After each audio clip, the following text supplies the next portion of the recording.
Campaign 2018 is sponsored by Wisconsin Hospital Association, Wisconsin Counties Association, Wisconsin Realtors Association, Marshfield Clinic Health System, AARP Wisconsin, and Campaign 2018 partner Milwaukee Journal-Sentinel.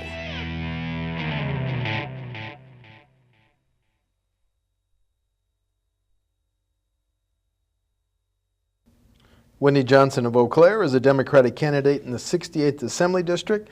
Wendy, welcome to WisconsinEye. Thank you for having me. Your campaign website says we deserve better than a system rigged for the wealthy. Can you elaborate on that, please? Let's start there. Sure. Real wages haven't increased in a generation, and while unemployment is low and the economy is growing, it's not growing to benefit most of us. And so I think if we are able to rise all boats, then we'll all be better off, and we can solve a lot of the other issues that go along with income inequality, like shortage of housing and access to education, et cetera. Would you start by raising our minimum wage? If so, how high should it be? Absolutely, we need to raise the minimum wage. I think it should be then also indexed to inflation, so that, you know, like people who rely on retirement benefits and need to pay some basic expenses, all families should be able to afford their basic expenses. So if someone is working, they need to be able to support themselves and have access to food and shelter. And so whatever that dollar amount is at any particular time, I would rely on economists to guide us to that amount.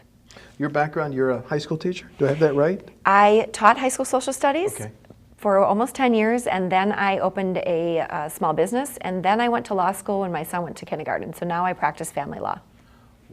Wow. But let's start with public schools. Mm-hmm. The current state budget has had an increase in state aid for public schools. How well are they funded? Should there be another big increase in the next state budget? If so, why? There should be an increase, because the increase that happened most recently did not make up for the decreases under the current GOP administration. When you adjust for inflation, we are still actually spending below 2008 spending levels. And my interest in education, after being a teacher, I went on then at the end of law school to run for the school board in Eau Claire. So I served 6.5 years on the Eau Claire school board and became really familiar with the needs of schools. And I believe that every child, every student in the state of Wisconsin deserves an excellent education, and it shouldn't matter if their community can pass a referendum or not. Every child should have an excellent education. What's your position on the choice and voucher program that's grown from Milwaukee to Racine to now statewide? So when it expanded statewide, what we learned in the local area is that the vast majority of students who are taking advantage of those taxpayer dollars for a private school were already attending that private school. And the research that I saw while serving on the school board is that children in voucher schools have not had better outcomes. There's no data to suggest that they're doing better. And so if we can't properly fund our public education, we shouldn't be taking dollars away from our public schools and putting them into private schools that already existed, where families were already able to make those choices if that was the choice that they wanted to make. And so unless we can afford both systems, then the voucher schools need to be rolled back and eventually eliminated. Schools and local governments live with levy limits or limits on how much they can tax. Is it time to get rid of levy limits, ease them, or keep them in place to control property taxes? My instinct would be to get rid of them. And so you have local elected officials in school boards, county boards, town boards, city councils, and they're all in their communities. They can see those needs. They're accountable, very personally accountable to their neighbors and coworkers and family and friends. And so they should be able to determine the funding level that they need to support the needs of their community.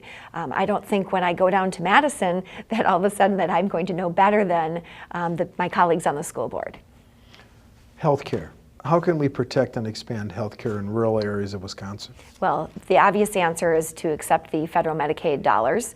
The fact that we wouldn't do that and provide tens of thousands more people health insurance is just unconscionable. I think every human deserves affordable, accessible health care. Every human should be able to go to the doctor for a preventative visit before it requires an ER visit, before the chronic health needs get out of control. And so that would be a great start to, if everyone can afford health care, you're going to then let the market work and draw more health care to the areas where those people are able to spend their dollars. State government have a role in retaining and recruiting doctors, nurses, and other medical professionals? I think that government has a role to solve the needs of its citizens. And so if we need to do something additional to recruit important workers like healthcare workers or teachers or whoever to serve the needs of the citizens, then we need to figure out how to do that.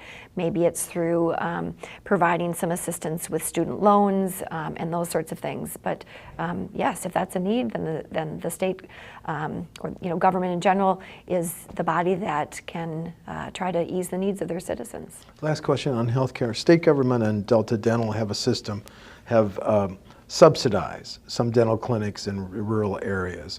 Should that program again be a priority in the next Medicaid budget, in the next state budget? Well, I think dental care is like any other health care. Every human should have their basic needs met. The impasse in the Capitol on how we pay for highways, bridges, and maintenance, how would you break it? Well, so I think one obvious solution is reindexing the gas tax to inflation. And so, we need additional dollars. Clearly, it needs to be made a priority. Roads are increasingly in disrepair. Perhaps you know that in the 68th Assembly District up on Paint Creek, a bridge literally collapsed this summer. And we can't wait until bridges collapse until we fix them. And so now the people in that area of my district are disconnected for at least a year before they can get back and forth through their community. And so we need to prioritize the funding of roads. Would you vote to raise the gas tax? Yes. How about the concept of tolling that's being discussed in the Capitol? I'm a little skeptical of tolling. It seems to me that the administrative costs would be pretty high on that, and so I'd have to be convinced that it would be a good investment to do that. Wisconsin has authorized up to $100 million for school safety grants. Is that enough, or do we need to change gun laws? Not all mass shootings happen in schools. They happen in churches and movie theaters and at outdoor concerts. So no, it's not enough. What changes would you advocate? Well, the vast majority of citizens believe in universal background checks. I have a good friend who's a member of the NRA and votes generally for a party that I don't vote for. And he told me that even people that that share his views believe in universal background checks. We need to have logical solutions to real problems, and that would be a good start. The next budget, a big question is whether we should build a new state prison. 2 of our prisons are built in the 1800s. Do you have a position on that?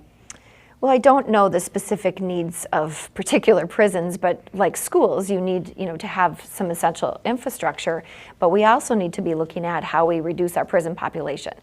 We have way too many people incarcerated when you look at what other states are doing, and not having increases in crime, but have a much lower number of people in prison. I think we need to be looking at monitoring, probation, treatment courts, in a lot of ways, reducing the number of people we're keeping in prisons. Well, some of the 8 Democrats for governor prior to the primary thought we could cut our prison population in half. Do you share that belief?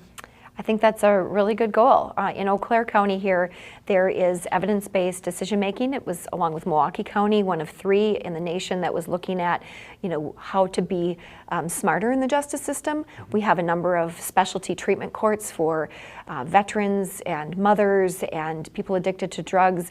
And so when you look at the needs of people and what leads them to get into the justice system. If we address those needs up front, we can prevent them from coming back. And so making smarter decisions with treatment courts and similar programs, I think, is how we reduce that.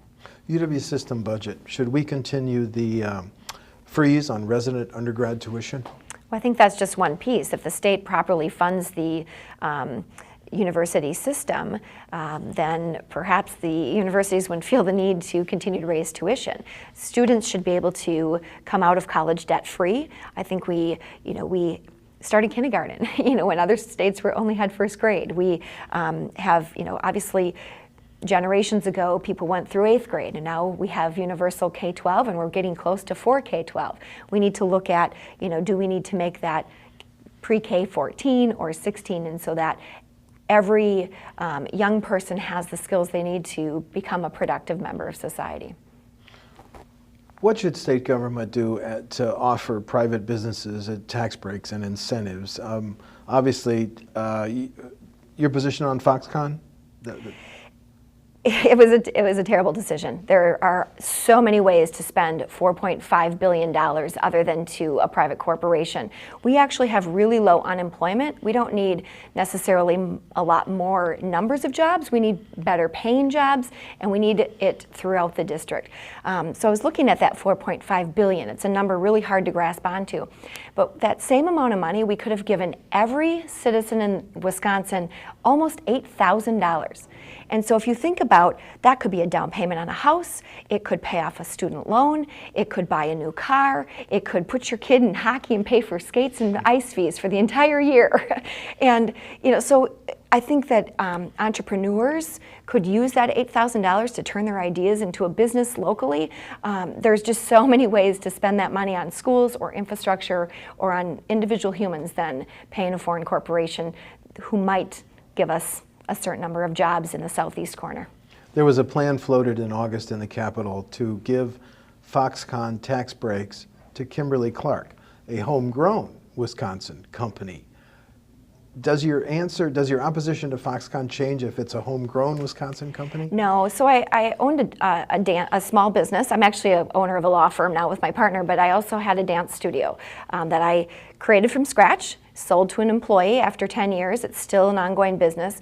And I didn't need any government assistance to get that off the ground. I started small, and I had a good business model, and I had good customer service and expanded that business.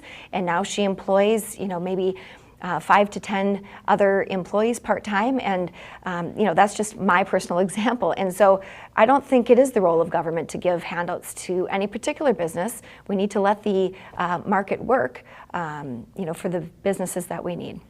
The debate in the Capitol over whether to legalize medical and/or recreational marijuana. Your position? Well, medical marijuana, it seems like a slam dunk because, the healthcare professionals are in a better position to decide who needs it medically, just like they do, opioids, pain prescriptions.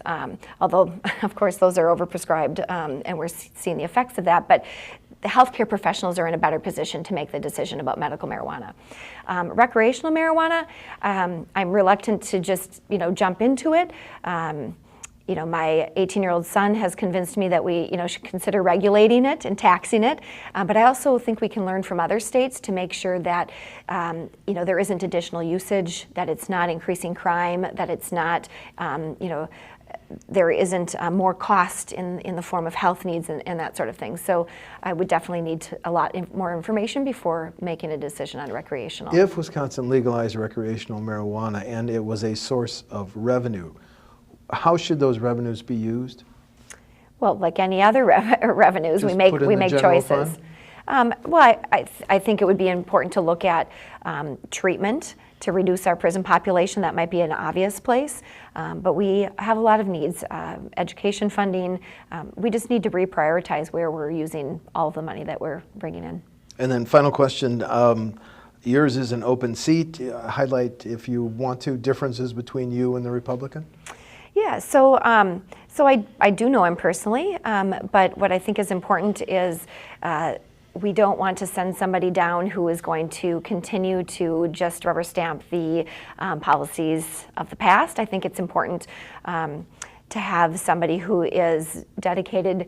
I'm not looking for my dream job, I'm looking to serve my community. I think that I, as a former civics teacher, can contribute to society, to contribute to my community by serving.